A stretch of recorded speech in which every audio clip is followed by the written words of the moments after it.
One. Good afternoon, Biase. How are you doing? On yourself, Ranesh. Good, thanks. Thanks for making time for joining us, and to everyone that's joining us on YouTube as well. We hopefully will get some interesting questions, and I trust you have all the answers in the world. So first off, thanks for putting together the presentation as well. And I think we've agreed that you'll start off with a little bit of a presentation, and then we'll get into a bit more of a free-form discussion. So over to you. Thanks, Ranesh. So thank you for making the time to join us. I always say time is the most valuable thing that we can give. So I'm sure we all zoomed out and MS Teamed out, and you're obviously taking the hour with us to share some of our experiences and learnings with you is really appreciated. For those that don't know me, I'm Biase de Gregorio. I'm a partner at IQ Business, look after the agility offering team at IQ, amazing team of consultants, coaches and trainers. But yeah, that's less of that. It's more about the conversation. I know, Ranesh, you say I've got all the answers, and the reality is I don't, right? So hopefully people don't drop off when I say the next statement. We're all learning about business agility, I think. I can't profess to be an expert on business agility, because I think even though the concepts and ideas have been around for a long time, I think we haven't solved the problems. And I think business agility is a good way, a good wrapper to help organizations get better at what they do. And I wouldn't be a good consultant if I didn't have a set of slides, right? Otherwise, we have to have some PowerPoint along the way. So hopefully you can spend a little bit of time, not going through too much, but it's more about the conversation we're going to have a little bit later. So if I always think about agility, and I always think about what are the problems that we're trying to solve. And some of you that have been to some of my other talks would have seen this. And the reality is that, when I show the slide to a lot of our customers, they can relate to all of them. I mean, it doesn't matter which industry, which region, which geography, who they are. I mean, these are problems. These are problems that we're trying to solve for. And these are systemic problems. Things like, we've actually got too much work for the people that we have. Our stakeholders want us to be a lot more predictable in the way we plan and forecast work, so they can manage expectations. This maybe provocative statement I always do, IT never deliver, business don't know what they want, and the silos that are created within organizations around that. We know that when under pressure, the first thing that suffers is quality, and we take shortcuts in delivery. And speed, right? I mean, everybody that embraces an agile journey would always tell you about speed to market and how important speed to market is. And then innovation, like this, actually most organizations and most people are actually quite innovative, but the processes and the rules and governance impede us from delivering those innovative solutions to the market. The question might be, and again, just the lens of it is, what is business agility? And whilst some people might see it as another buzzword, and maybe just a different way to frame the same things, really is about agility, right? That's what organizations are after. And what we talk about is the ability to adapt and respond to change with what is happening with the customers and markets and technology. And I'm sure you can read it, in order to provide a competitive advantage. It's actually beyond that. For me, organizations that are agile in the agility, the verb, right? The ability to respond to what is happening. I mean, think about the pandemic, and our organizations have had to respond to what has happened, with the economic downturn, lockdown, the impact that they've had on organizations. Those that are able to thrive are those that are fastest to respond to that. So it's not just about agility, but also the speed in which they can respond to that change. But again, it's even beyond that. It's actually those organizations that thrive on change. In fact, they use change as their competitive advantage.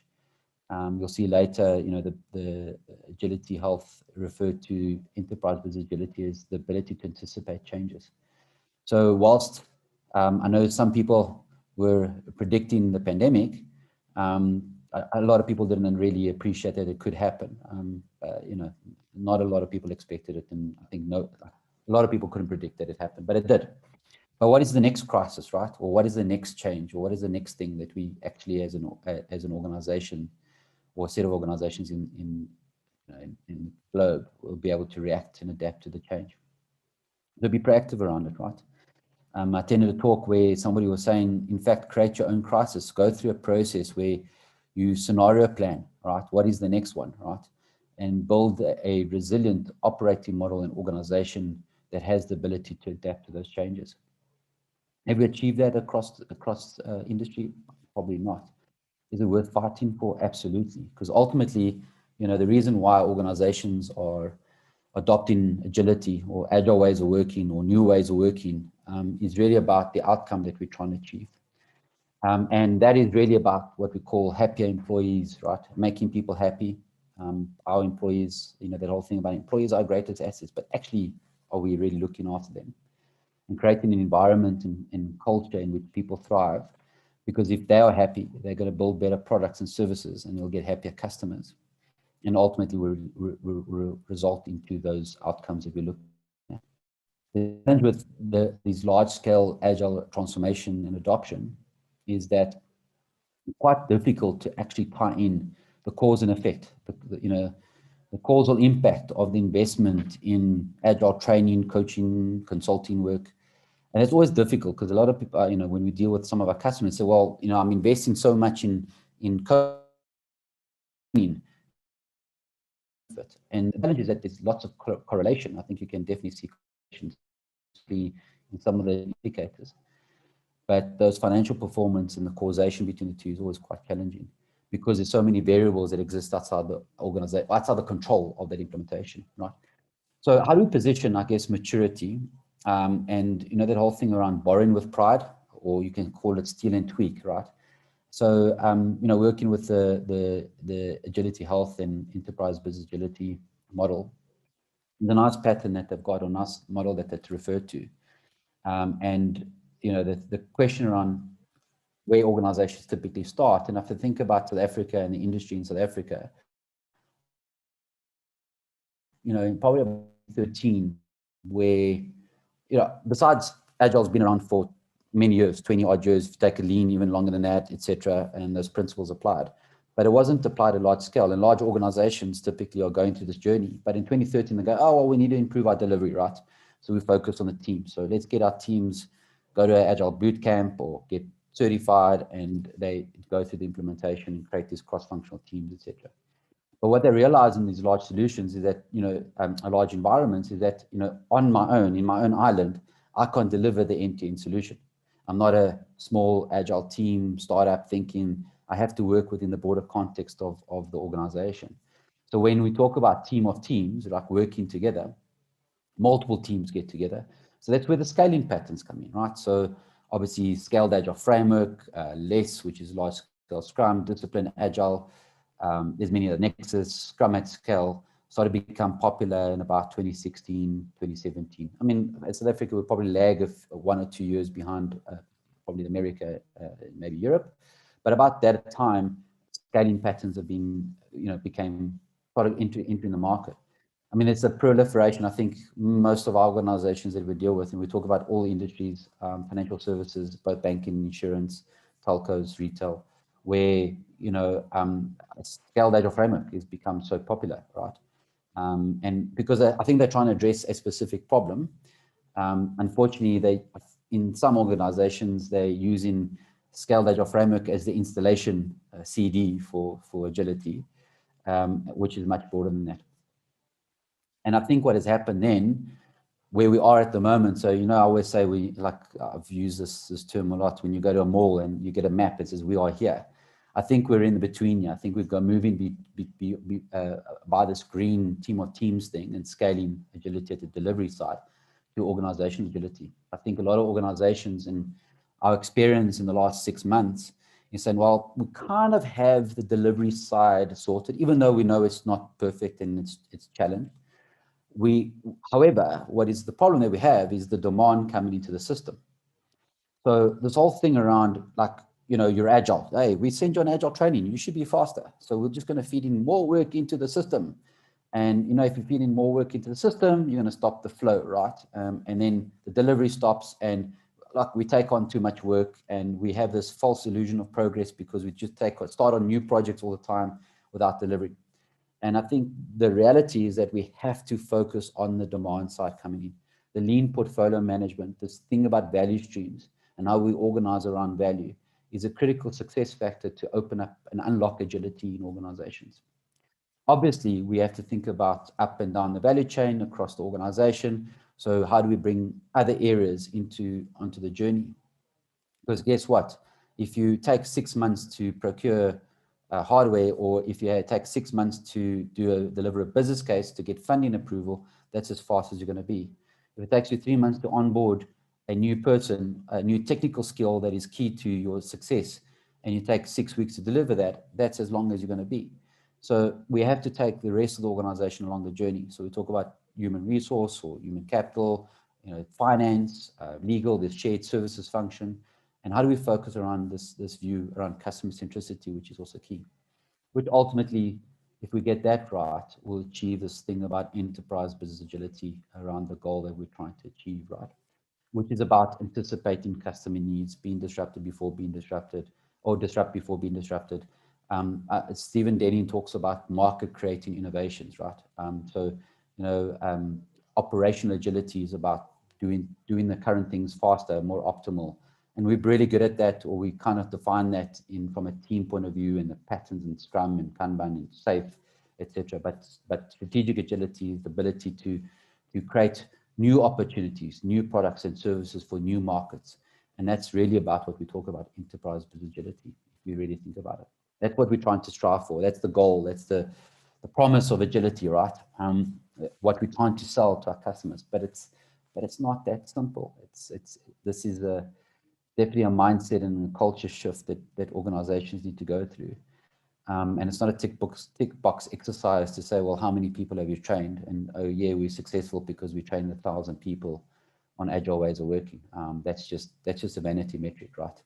But how are we actually influencing? Either kind of going off track here, but forgive me, Renesh, because I like talking. That's maybe one of my problems. But I had an inspiration. Fine. Welcome to talk about anything you want to. Yeah, I had an inspirational talk with a colleague of mine they've been working within the organization for the last at least 6 months. It was the first time I actually spoke to her, and it's like the most amazing conversation about psychological development and why in South Africa Agile will be challenged because of the culture of organizations and actually the diversity in South Africa and the impact of race and gender. And it's really a phenomenal conversation. I think maybe we should bring her on next time, Renesh, because I think she's got much more important things and much more clever things than me to say. But anyway, so we carry on.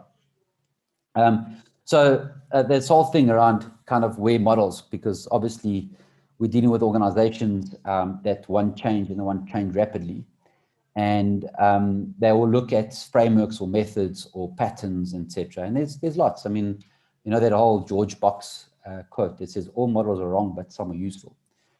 And I think there's lots of these great patterns, and I like to say not necessarily best practice, but emerging practice that is really good.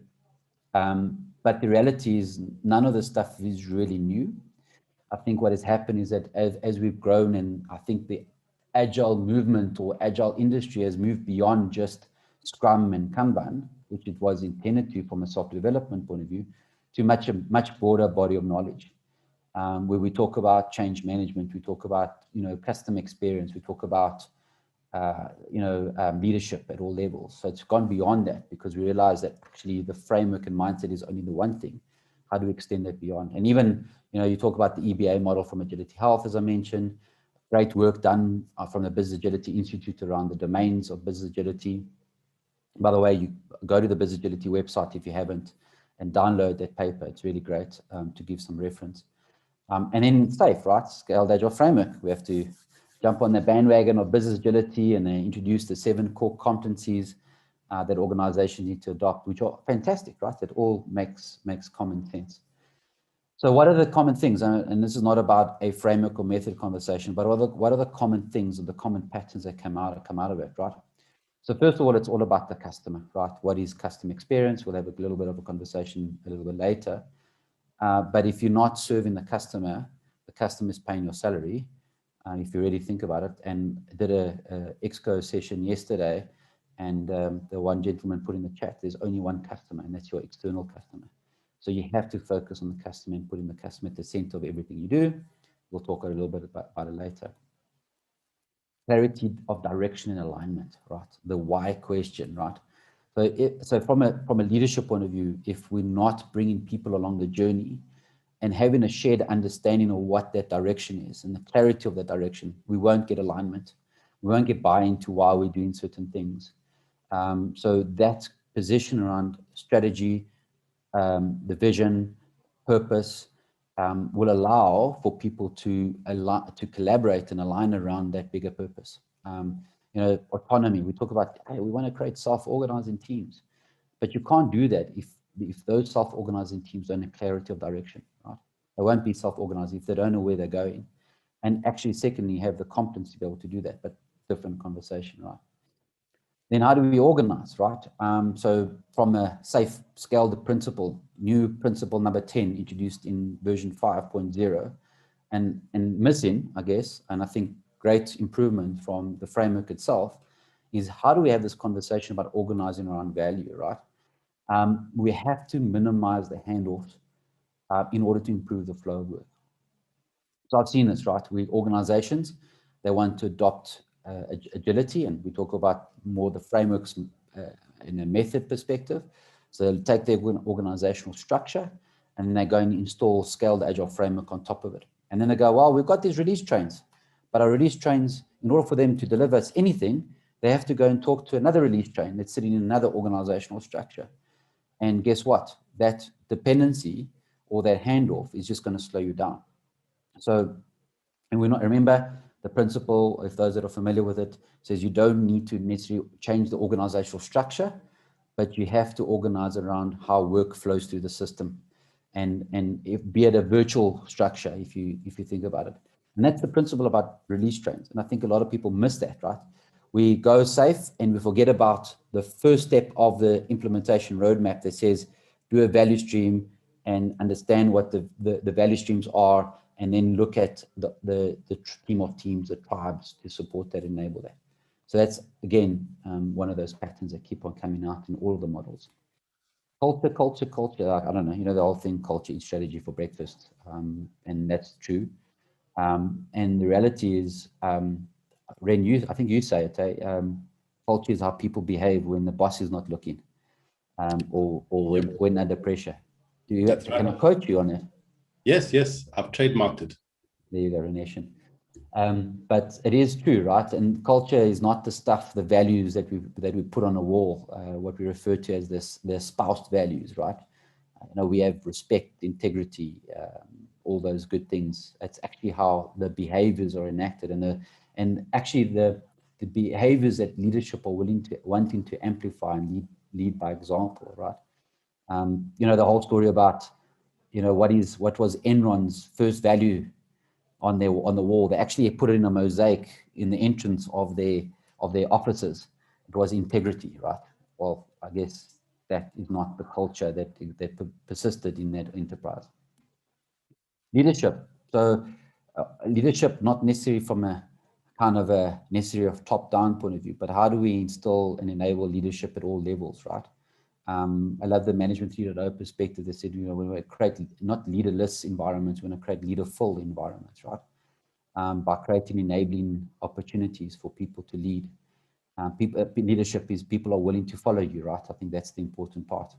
And how do we create that? So leadership is key for the organizations to embrace agility and to achieve those outcomes. Again, not about IT, right? So even though the foundation of, and it's quite hard because when we deal with organizations now, we actually, the languages or the people that we're engaging with are not necessarily IT folk anymore, right? People from business, from an operational point of view. So when you kind of having these conversations, right? How do you make the language that relates to them most? It's difficult because, coming from an agile point of view, we have a very much strong software and IT flavor. And sometimes we need to figure out how to translate that language. And yes, the principles are the ones that we ground on. And exactly that's again the thing, right? We have to ground on a set of values and principles. The practices will follow. You know, I have a little bugbear if Dave is even the right English. But if any of my team turn around and say, well, you know, we go to a client and they're not doing retrospectives, and oh, why? Because Agile says you must do a retrospective. Well, it's not really Agile that says it. It's a set of principles, right? How do we continuously improve, inspect, and adapt? So yeah, that's just a kind of a very brief, I don't know how long I took, but of business agility, and kind of summarize what the kind of thought process behind it. It's obviously much deeper than that, and the domain is so vast. I mean, like I said to you, you can get lost in the literature around it and the research and the theory behind it, right? So yeah, that's kind of just a view on it. And just a large reflection, I think, because it's tied into the article that the release is. I had, I guess, the fortune or pleasure, maybe it didn't feel that pleasurable being part of the organizing committee, as always, always challenges. But we organized the Business Agility Conference Global, supported by the Business Agility Institute. It was early on in the year. I can't even remember. I think it was in March. I can't remember now. Where are we? In May. I can't. Yeah, things time fly, right? And just a little bit of a background. 650 people registered across 4 time zones. So we were running Asia Pacific, EMEA, North America, and Latin America. We had Portuguese and Spanish in Latin America. It was quite a feat. Quite an interesting case study around self-organization, all right? Because we allowed each region to run as a mini conference. And they just had the guardrails and they kind of went with it. It was quite interesting. Met some fantastic people. We had 15 learning series events beforehand.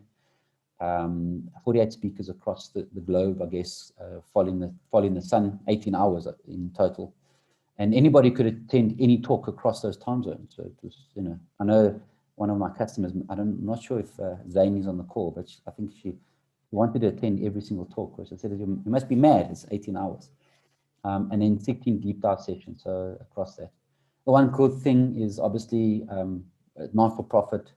So all the money that we raised is going to, or has gone to, still working on it, but we are having an event where we're going to hand over the profits to Medicine.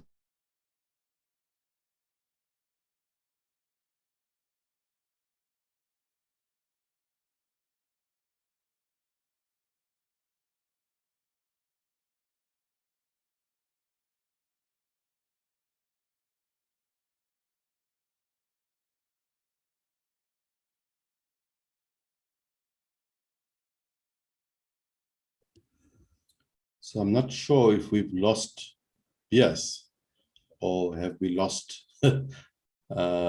myself. Just hang on a second or two. So hopefully things restart.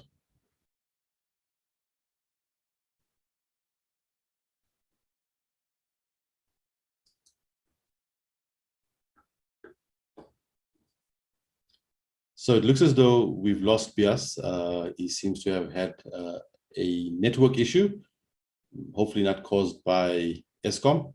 He should be rejoining shortly. So apologies for that, but I do think that so Anthea says Zane certainly tried to attend every talk at the conference. So we know Zane quite well, and I think if she was able to, she would be.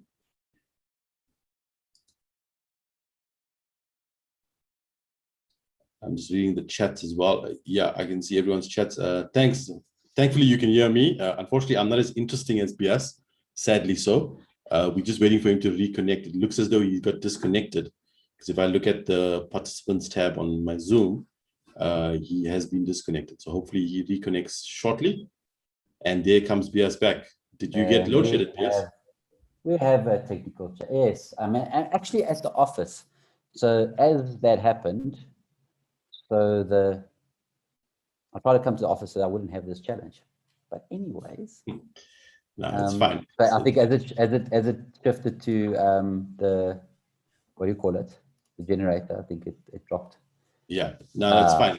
So I was trying to keep people entertained while you were gone. Do you want to? Did you do a bit of a dance? Unfortunately, I can't really dance anymore because of my age. I'm not allowed to. Okay. Result in a hospital visit. Do you want to close out on the last slide or so? Yes, will do. So I think I was referring to the quote from Antoinette Coetzee about the recipe. She said, there's no textbook definition of what agility looks like for a team, for an organization, or an industry. Nobody knows. And even if somebody did, by tomorrow it looked different. It would look different. I think it's quite a powerful thing because things are changing so rapidly. But whilst we have an answer, we have to obviously understand that we have new opportunity to learn new things. So the reason around the recipe, and we'll talk about it later, is really about meeting the customer where they're at and understand the context that is for that specific organization. It's a journey. It's obviously cliched. People want quick answers. This stuff takes time. It will take time. So it's a difficult sell, right? When you engage with a senior leadership team and they say, well, you want to be agile in the next 12 months, and you say, well, good luck with that because you're not going to achieve that. And it takes years. And even if you've achieved that, and that's why maybe I shouldn't have put the word transformation. I hate the word transformation because it kind of signifies an end state. We should be continuously learning and improving. Another one is about empathy. Empathy for me is one of those things. Again, cliched, meet the people where they're at. But it's kind of one of the talks will always resonate for me is about leadership. And we complain about leadership and the lack of leadership buy-in. But you must remember that leadership have a massive amounts of pressure. They get measured in a certain way. Yes, increases bonus, and they get paid the big bucks for them to do that. But they also have to look after a bunch of people. They've got to look after a business. They've got to make certain decisions. So, excuse my language, and sometimes they may act like arseholes. They also have their best intent in mind. And we need to also understand and empathize with them along their journey. People think about, like, as we've grown up, maybe I'm showing my age, but the schooling system was quite different, right? Very command and control in the way that you think, right? And you kind of be programmed that way as you go through university, high school and university and etc. work. So now you're asking, you say, hey, yeah, I'm the agile evangelist here, and all of a sudden you've got to be autonomous and empower and make the teams, decentralized decision making. This is very hard stuff, right? None of this stuff is easy. So empathizing with the leadership and the people that you're taking along the journey. Like, hey, we've got to do agile funding, amazing stuff, right? Well, guess what? You're dealing with a CFO, which is a chartered accountant, which has a very different mindset to what you have from an agility point of view. To really understand their world and actually take them along the journey. Last one, as I mentioned, it's all about the customer. So how do we focus on the customer value? Yeah, those are the slides, eh? Hopefully it was added some relevance. Definitely. Thank you, Biase. Thank you for that. I did try to remember as many points as I could, but unfortunately, I don't think I remembered everything. So based on that, there's a couple of questions that I have, probably 5 or 6 questions, and then I'll be keeping an eye on the chat as well for any questions that are coming in there. So I think let's kick off with a little bit of a overview question. In your own words and in a nutshell, in a very small nutshell, what is business agility? You obviously weren't listening. No, I'm joking. I think people normally refer to this as the elevator pitch, right? So what's the elevator pitch for business agility? So I'm going to use IQ Business's tagline. It's a bit cheesy. Reimagine changes your growth, an ability to adapt proactively and anticipate change for your competitive advantage, resilience and relevance. Agility, right? the whole thing about I'm sure, I think Miles might be on the call. He replied to my article, said the difference between doing Agile and being Agile, right? The agility is what we after. I think that's a really good point.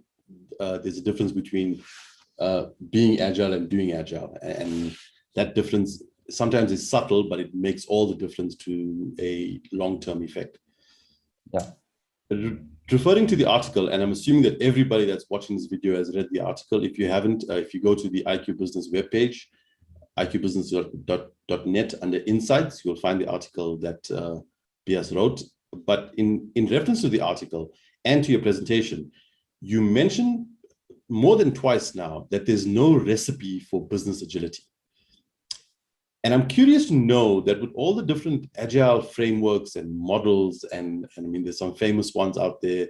There's also ones that the authors of the model have now come out and said, please don't use this model, but yet people still use it. So for all of these approaches and frameworks, where does an organization start adopting or transforming to a business agility way of work? And I guess I ask this question because due to the sheer volume of information that's out there, how does a company sort of pick a starting point? Yeah, I don't know if it's the right answer. It's my answer, I guess. I think we have to understand the problem statement first, and what are the problems that we're trying to solve, right? Mm-hmm. And we do it ourselves, right? We believe that we're Agile SMEs, and we know what we do. So if it starts with the problem statement, we then go with the Agile. Is it the Agile hammer? I get it right. I always miss it's the nail and the hammer thing, right? So is that right? You say everything's a hammer or everything's a nail? So I don't know. if you're an Agile consultant, you're basically a hammer, then everything is a nail, actually. Yeah, okay. Or yeah, whatever. You know what I mean, right? So we kind of go in with the frameworks and mindset as a starting point, but actually we need to understand the problem statement. The whole thing about customer obsession, from fall in love with the problem and don't fall in love with the solution.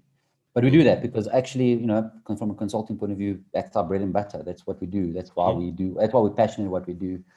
But business agility as a thing, right, isn't completely new, as I mentioned. I think it's a new wrapper around problems that have existed for a long time, as I mentioned in the beginning of the talk, right? But what has happened is it's been accelerated. Those problems have been lifted because of digital transformation. Customer behaviors have changed, right? We have, it sounds bad, we have promiscuous customers, right? Because they're like, like people, if you open up your wallet, I'm sure you'll find you've got credit cards from more than one bank, right? Because we do that, and if we're quite fickle. And by the way, it's easier for us to move from one vendor to another, one supplier to another, right? Much easier. And obviously what's happening in the economy. So we have to be resilient and adapt to change. So I guess solve the problem statement.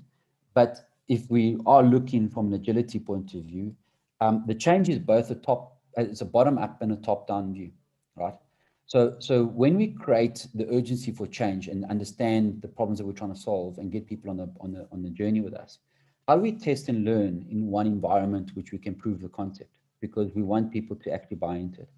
Otherwise, kind of change is done to them. Understand that. I'm not a massive big fan of big bang approaches to agility, because we'll talk about it later, I think, as well, right, Ren? But because resistance to change is always a big one, and there's so much change happening. So for me, start with the basics. I mean, even though we say frameworks and mindset, there's good reasons why Agile frameworks and the patterns are good, right, at the moment, right, because it makes sense. So start at the team level, get them operating, because ultimately, right, as much as we want to talk about all the stuff that we see about it, it's about delivery. If we actually can't improve delivery, we can have as many stand-ups as we want, we can have as many retrospectives as we want, but if our speed and quality of delivery hasn't improved, I'm not sure if we're going to be that successful. So prove that from the bottom up. Get that groundswell going, right? I remember Jeff Hackett used to say it's from the bottom center, right? Yes. And we create that opportunity for growth in that space. But at the same time, focus on the top down. Get leadership buy-in, and not just lip service buy-in. but ultimately get them to understand. And we talk about the sponsor that actually are the ones that get it. Difficult to find sometimes, but really looking at them to lead by example. And then over a period of time, for me, it's the demand side. How do we fix that, the flow coming into the system, right? Ultimately, then we can extend to the rest. So we prove success and we can extend both up and down the value chain. Yeah, great answer. So there's actually 2 points in there that are very relevant to 2 questions that popped into the chat. And I'm just going to skip to those 2 questions now. So the first one comes from Jody King. And the question there is, it's Jody. How often are board members included in agile transformations or evolutions? Which I think is a really interesting question. Amazing question, Jody. Real answer, I've only been invited once to the board of an organization. And it was interesting because even at that level, they nod and understand, but I'm not sure if they do. And that's the reality. So you'll see that the Business Agility Institute, they talk about board and how to bring the board in, right? Obviously, their view is about strategy and alignment and maybe custodians of the culture. So it's very important to actually open up that conversation. Ultimately, I think about our organization at the moment, we're going through quite a lot of change at the moment. And kind of interesting enough, EXCO members are now going through a business agility course, which is fantastic, right? It's at least opening up the mindset. But I would love to have more, but here's the other but. I have seen a shift. So probably in the last 18 months, there's definitely been a shift in who we're engaging with. Definitely more senior level people, right? And I think there's an acknowledgement that there's also change happening there. But it's not a great question, but in my experience, not many. And then there's a second leg to that question, and the second leg comes from Johan. And so the question reads, in your experience, and I'm assuming Johan is asking about your experience. So it says, in your experience, where do we start conversations with CEOs/CFOs, etc., who haven't had exposure to agility so that she can see that there are benefits in learning these skills and practices? I guess you need to start with the outcome in mind, again, experience. So what has happened, I think, like people have kind of drunk the Kool-Aid about Agile. So what is happening now, as I mentioned, lots of conversation with CEOs and CIOs at the moment, right? Because they want to change. So that makes it easier.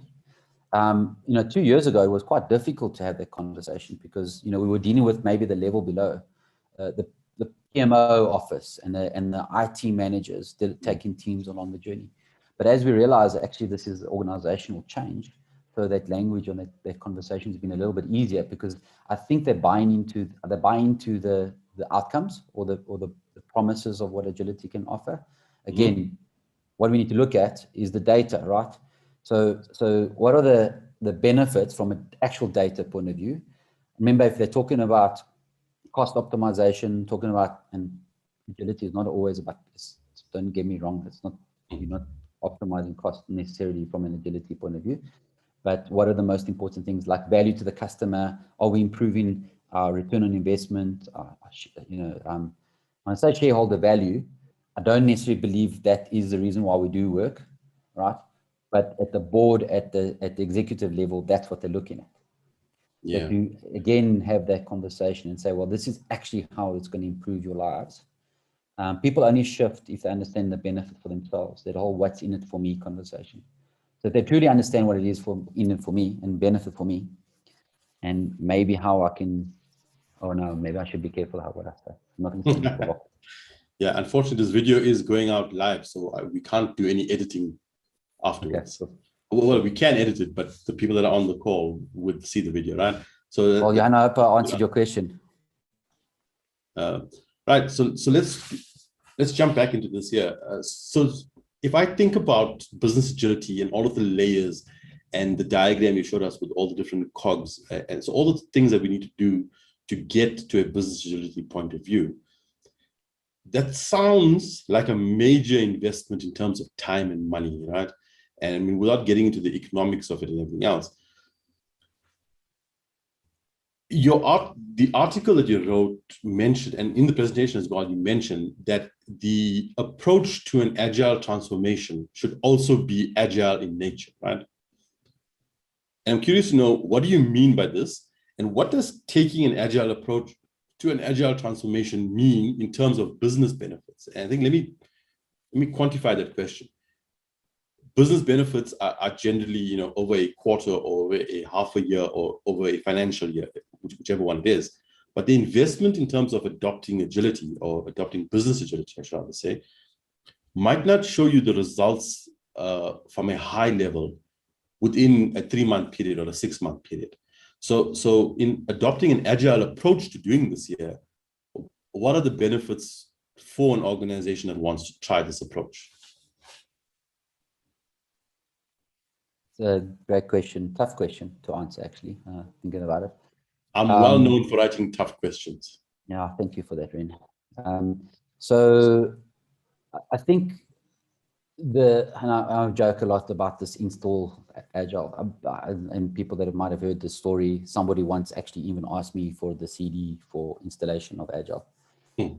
My response is, we're in the 21st century, we've got apps for that now. So that's maybe not the right response, but it's Agile and transformation are complex problems to solve. We agree, right? Complexity. So if we take a simple approach, like a defined process, like a waterfall approach to adopting Agile, then you're starting off with the wrong foot, right? That's why we do Agile, because we are solving complex problems. So having a process of emerging practices. This thing about if lean change or, the Jason little work around, we experiment, we test and learn in what we do, and use that information to pivot if we need to, inspect and adapt frequently around this stuff, right? And then this is the thing, right? The frameworks and the frameworks provide excellent guardrails. Again, safe, less, all of those. They're great, excellent guardrails, but not everything is fit for that context. So, you said, think about Spotify, right? And you mentioned, I think that's the company you were talking about before. We go to organizations and we have adopted the Spotify model. And Spotify themselves are saying, well, please stop following us, because we're not even doing that anymore. Right? We moved beyond that. All right.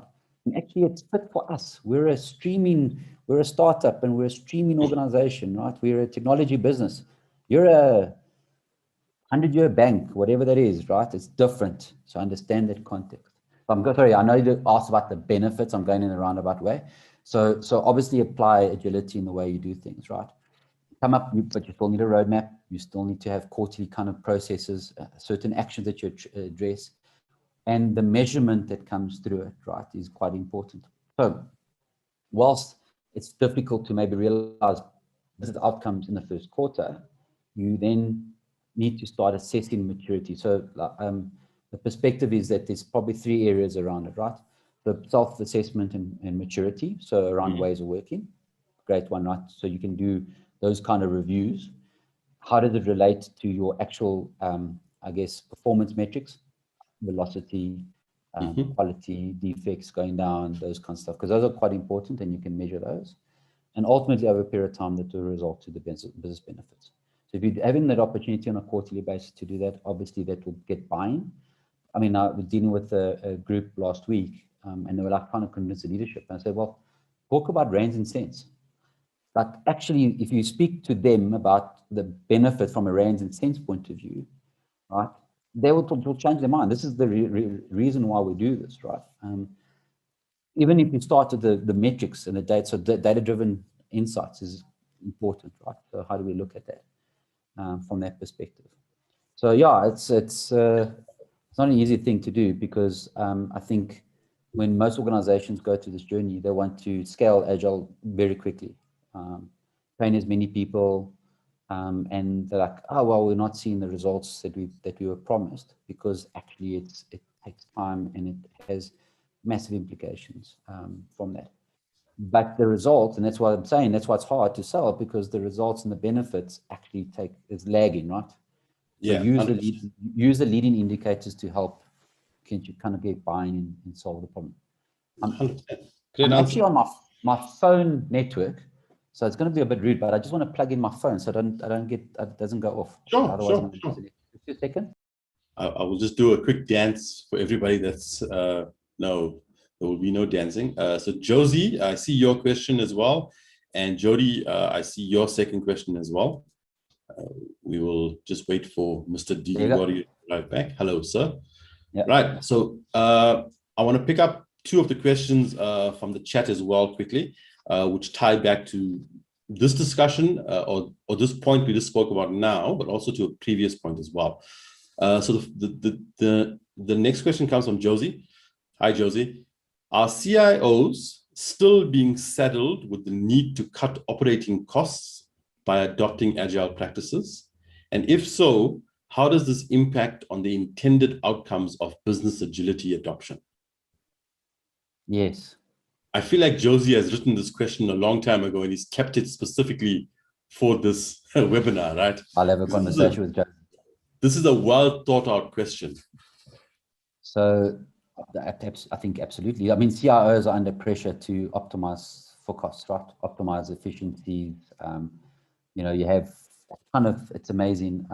We have this thing about do more with less.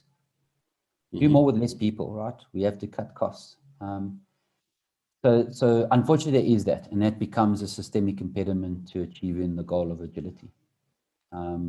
Steve Denning, specifically in the book Age of Agile, great book to read it, says if you're using agility to cut costs, then you're actually starting off from the wrong foot. Ultimately, it's about, and it's probably the textbook answer, and it sounds theoretical, but ultimately it's about not necessarily cutting the cost, but ensuring that you're delivering the right value. So prioritizing the right work, maximizing the value delivery that you've got. Okay, because ultimately, yeah, we're going to cut costs. We're going to look at people and the impact of people. Then we don't have the right capacity to deliver on the demand that is coming into the system. But we're throwing more demand into the system. The projects don't get delivered because there's no flow and you're 100% utilized.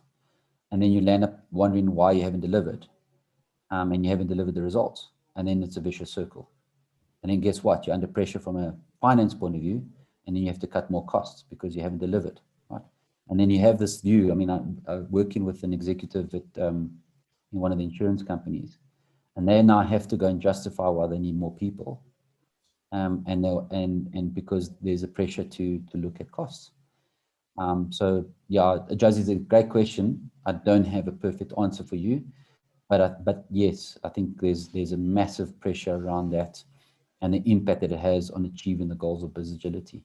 I mean, the one thing, like we talk about agile teams, right? It's not the most cost efficient to organize. Organizing around value, cross-functional teams, having all the skills necessary. The most cost-effective way is to create specializations and manage dependencies.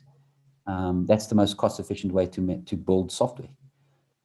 We optimize for busyness and optimize resource utilization, but that doesn't create agility and flow. So it's actually a contradiction. Yeah, I just want to add on to that there. The pressure for cutting, the pressure to cut costs won't go away ever. That's the fundamental nature of a business, right?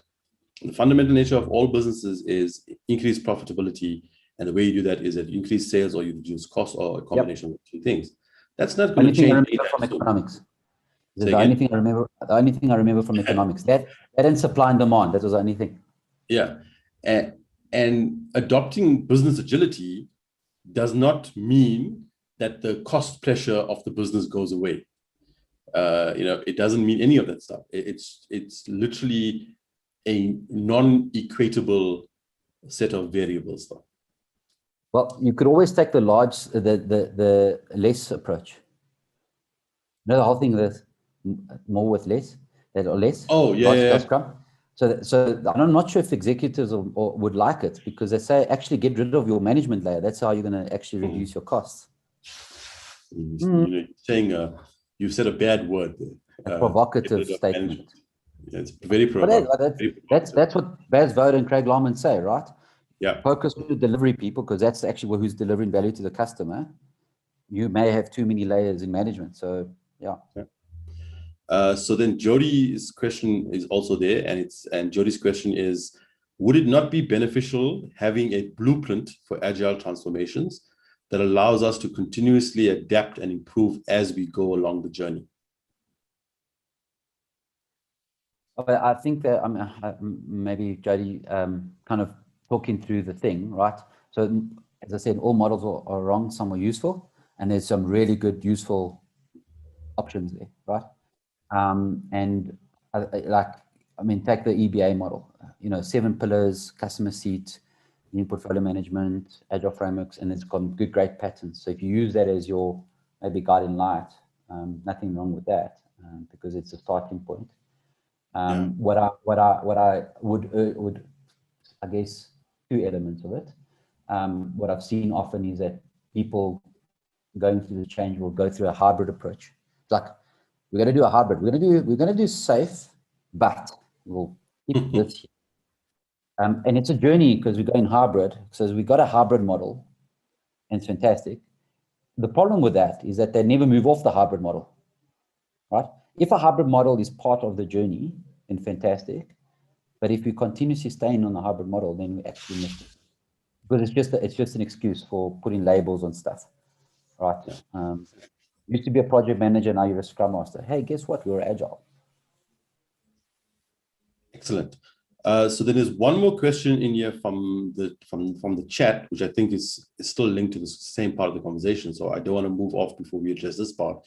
And it comes from Johan. It says, how do you sell the Rand and cents benefits if you have no visibility on finances?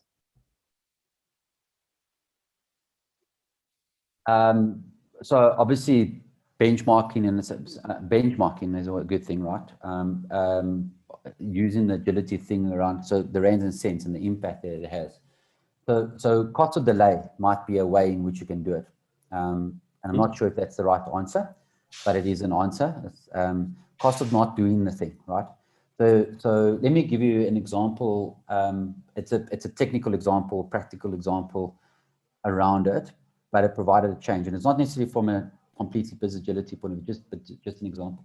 We're working with a number of agile teams in one of the banks, and one of the challenges that they had was they were dependent on another team that sits outside of that. But the service that they were reliant on always were going down. I don't know if you remember the story, Renesh, which was like stopping them from delivering. And obviously these were Scrum teams. So what they did was every time the service went down, they actually created what they called the service dog box. They timed how long that service was down, and they put a reference of the cost of the resources. So I'm using resources, sorry, agile people, the people rather, not call the resource before I get lynched. The people in the teams and the cost of the people in the teams, how much it costing. At the end of the sprint, they went to the manager and they said, this is how much the service downtime has cost. So using that story, using that kind of example, using yesterday's weather, using the metrics that you can, and create a proxy for cost. Okay, the cost of introducing defects. So if you're continuously reworking, what does it cost? The cost of refactoring, because we're not doing it properly the first time, what does it look like? So that's maybe a way in which you can solve it. So use the metrics, the performance metrics, as proxy for cost, for money. Again, not sure if I answered your question, just something that I can think of off the top of my head. Awesome. So I want to get back to, there's probably 2 or 3 questions that I have that I'd like to address, and there's a couple more in the chat as well. So there's a lot have been said about, so Johan says human resources meet widgets. Johan, yes. I like that. I think I'm gonna borrow that statement and keep it in my toolbox. Meet widgets. I like that. So is it meet as in M-E-E-T or M-E-A-T? M-E-A-T. As in the meet widgets. So customer centricity. I mean, this word has been in the industry for the last 8-9 years, maybe. And it's very much become a buzzword, right? I mean, I think most of us have been on some training course of some nature where we've either gone through customer centricity training, or we've heard the word, or we've read a book. Doesn't matter. What is customer centricity in the lens of business agility, though? So specifically from a business agility lens, what is customer centricity? I've been harassed by my boss here, pointing fingers at me. So thanks. You look, I mean, I think it doesn't matter which lens you take it. I think customer centricity is the same. And cliched answer, right, is putting the customer at the heart of everything you do, moving from an inside out to an outside in approach. Customer obsession, right? And I think sometimes we misunderstand or perceive that customer experience is user experience. So UX design. It's not only from a digital point of view. It's the end-to-end customer experience that you will experience, the processes that come with it, right? So you'll talk to our process people and say everything's a process. And I like how they reflect. They say any engagement, any interaction that a customer has with you as a business is what they call a moment of truth. Mm-hmm. And the moment of truth is a potential point of failure. In other words, you can stuff it up. You can have an amazing experience on a digital platform and then go into the branch of the same bank and have a horrible experience. And then what are you going to remember? The horrible experience. So you have to think about the end-to-end customer journey across the thing. So design thinking is a really great set of patterns and practices, and I'm sure you're all familiar with it. But if you think about empathy and empathizing with the customer, truly empathizing with the customer, you know, what it does is lends itself from lean, and lean says, Gemba, go see for yourself, right? Mm-hmm. Never a problem was solved behind your desk. And I want to refer, I'm busy reading a book by Martin Lindstrom. I'm going to remember the full title because it's a bit rude. The Ministry of Common Sense, How to Eliminate Red Tape, Bad Excuses, and Corporate Bullshit. Right? That's the title. It's a fantastic book. I'm busy. Just give me the name of the book again. Called The Ministry of Common Sense, How to Eliminate Red Tape, Bad Excuses, and Corporate Bullshit. And by the way, none of the stuff that he talks about is agile, but all of it is agile, right? If you really think about it. And he says the example that he used was he was dealing with a customer in a bank. Again, sorry, looks like I'm bank bashing today. But he was trying to explain this customer experience thing with this individual and with an executive. So they went out for dinner, and he arranged for the executive's credit card to be declined, to be put on hold, or whatever you want to call it. And obviously they arrived at the restaurant and he had to pay for the taxi, and then obviously the card was declined. And the executive had to phone his call center to unblock the card. Guess what the experience was? Move from pillar to post, terrible experience. And just by doing that as an aha moment, shifted the thinking from the executive to say, well, actually, you know, we have to change things. And it did shift things. Many other examples in the book about it, right, is actually if you actually not empathizing. I mean, I actually dealt with a customer now that the products and services that they sell, none of the staff, none of the people actually use their product or service.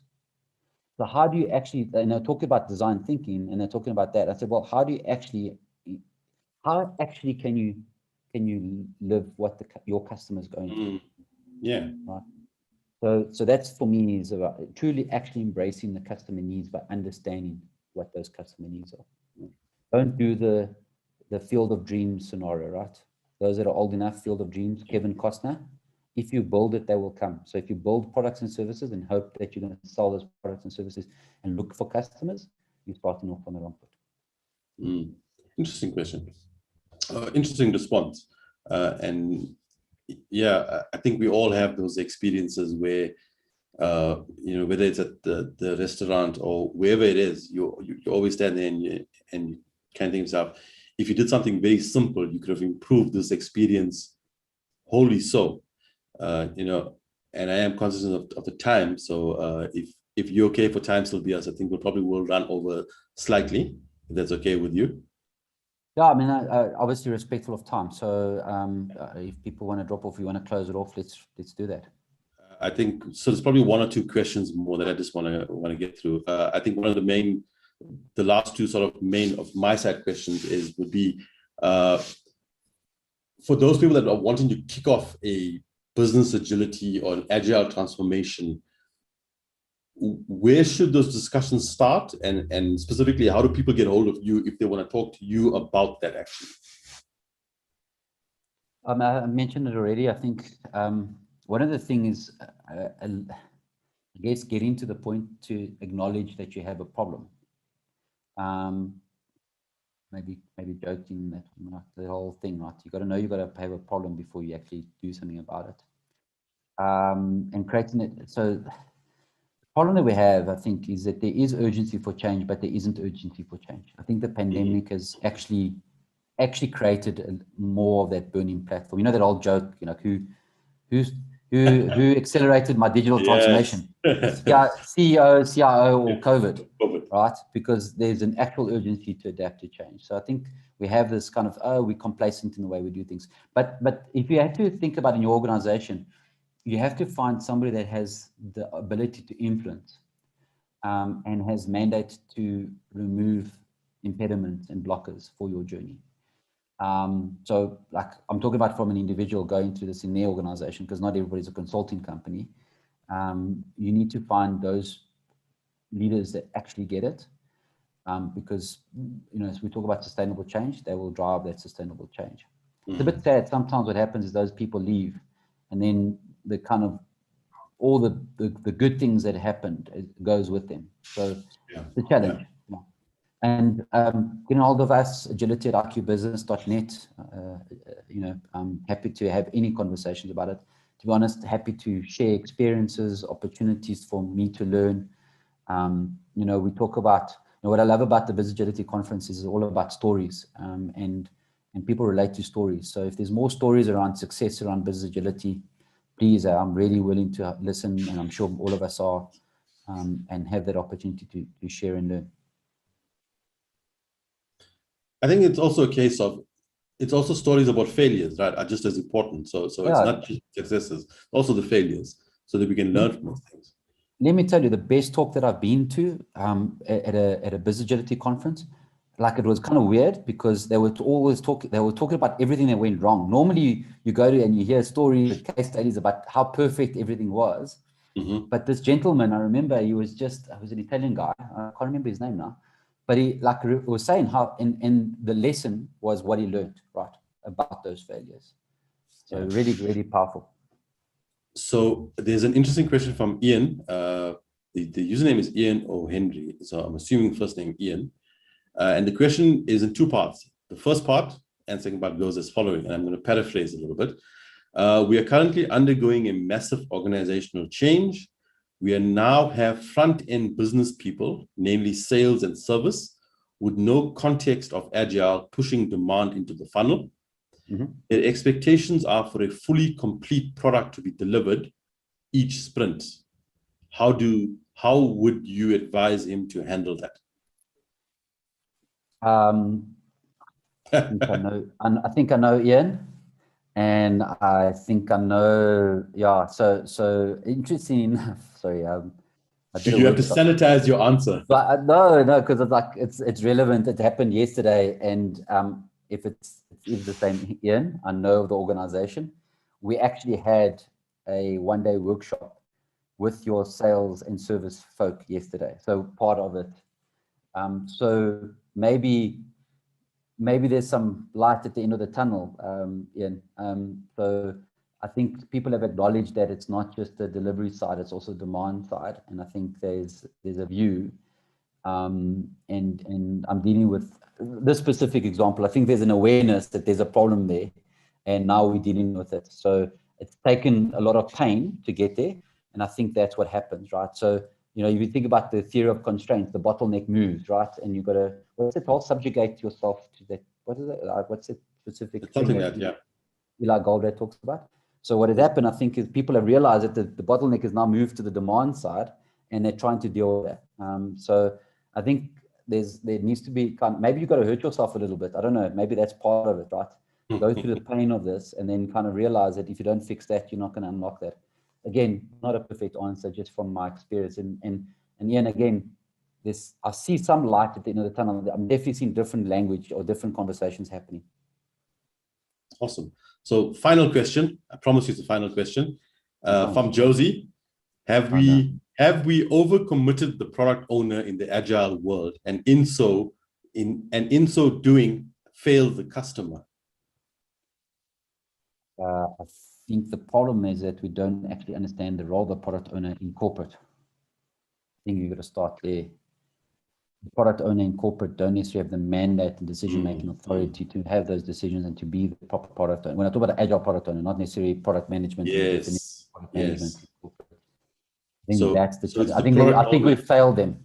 I think we haven't given them the right mandate and opportunity to make the difference, because that's supposedly are the proxy for the customer, but there are 3 or 4 layers removed from the actual customer. Yeah, I think that's a great point, actually. So yeah, look, I mean, that's a critical success factor.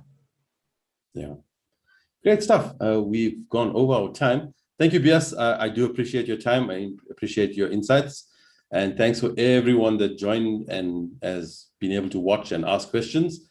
Especially thanks to those that have asked those really difficult questions that have caused Biase to sit and think about things for a little bit. I had more here before the talk. We will debrief later, I think. But thanks everyone, and please keep an eye out for upcoming webinars and upcoming talks. We're trying to get to a schedule of about 2 to 3 of these type of events in a month. We will post it out via social media and everything else. Thanks, Biase. Have yourself a great evening. Thanks everyone that's watching. Have a good evening. Be safe. Look after yourselves. Bye-bye. Cheers.